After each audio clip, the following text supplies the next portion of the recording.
ভাই দেখেন মাছ, এই মাছটা একটু ভালো করে দেখাও। এটাকে বলে আপনার নিমাই মাছ। এই মাছগুলা শীতকালে বেশি পাওয়া যায় আমাদের পায়রা নদীতে, এবং এই মাছগুলা খাইতে যে এত স্বাদ, যে একবার খাইছে দ্বিতীয়বার খাওয়ার লাগে মনে করেন পাগল হয়ে যায়। এই যে মাছটা আবার ভালো করে দেখাও, এই যে দেখছেন।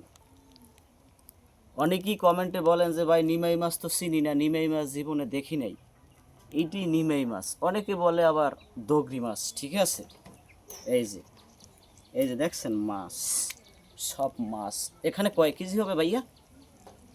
5 কেজি হবে না? 5 কেজি হবে। এই আজকে এই 5 কেজি মাছ পাইছে। আমি এখন এখান থেকে 1 কেজি মাছ নেব, সাথে আরও চিংড়ি মাছ টাছও নেব, ঠিক আছে। তো ভালো থাকবেন, ধন্যবাদ। আর যদি আপনাদের এরকমের মাছ লাগে তাইলে অবশ্যই আমার মেসেঞ্জারে নক করবেন, ঠিক আছে। আল্লাহ হাফেজ।